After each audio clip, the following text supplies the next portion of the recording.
Friends, கழிந்த வெள்ளிக்கிழமை அன்று ரியாதில் இருக்கிற ஒரு நண்பர்கள் குழுமம் நம்ம குமரி மாவட்டத்தைச் சேர்ந்த குளச்சல், கோட்டாறு, திருவிதாங்கோடு, தேங்காய்பட்டினம், மணலிக்கரை இப்படி பல பகுதிகளில் இருக்கிற நண்பர்களுடைய ஒரு குழுமம் ஃப்ரெண்ட்ஸ் அண்ட் ஃபேமிலிங்கிற ஒரு நண்பர்கள் குழுமத்தோடைய ஒன்று கூடல் நிகழ்ச்சி நடந்தது.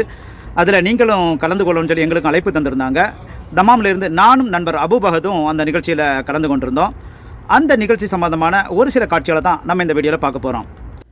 சுமார் 450 கிலோமீட்டருக்கு அதிகம் பயணம் செய்ய வேண்டியிருப்பதாலும் ஜும்மாவுக்கு முன் அங்கே செல்ல வேண்டும் என்பதாலும் அதிகாலை 5:30 மணிக்கே பயணத்தை துவங்கினோம். ஒன்றுகூலில் கலந்து கொள்வது முக்கிய நோக்கமாக இருந்தாலும் மேலும் 2 முக்கிய நிகழ்வுகள் அதனுள் இருந்தது. ஒன்று, நண்பர் சிராஜ் இவரிடம் ஹஜ்ஜிக்கு சென்று வந்திருந்தார், அவரை சந்திக்க வேண்டும். 2, நண்பர் ஃபைசல் அவர்களுடைய மகன் +2 முடித்துவிட்டு கல்லூரி படிப்புக்காக தாயகம் திரும்புகிறார், அவரை வழி அனுப்ப வேண்டும். காலை 11 மணி அளவில் ரியாதிலிருந்து சுமார் 40 கிலோமீட்டர் தூரத்தில் இருக்கும் நிகழ்ச்சி நடக்கும் திராப் என்ற ஊர் வந்தடைந்தோம். அல்ஹம்துலில்லா.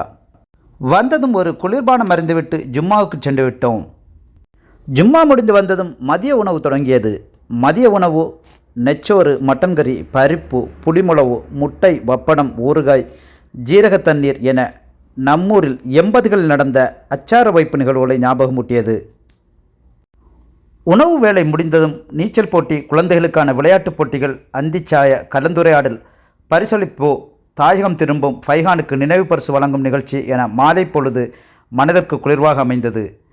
நிகழ்ச்சிகள் முடிந்ததும் ஐஸ்கிரீம் வண்டியை காம்பவுண்டுக்குள் ஏற்றி அனைவரையும் குளிர்வித்துவிட்டு இரவு உணவும் சாப்பிட்டுவிட்டு விடைபெற்றோம். நீண்ட நாள்களுக்கு பிறகு நண்பர்களுடன் ஒரு சந்திப்பு மனதிற்கு இதமாக அமைந்தது.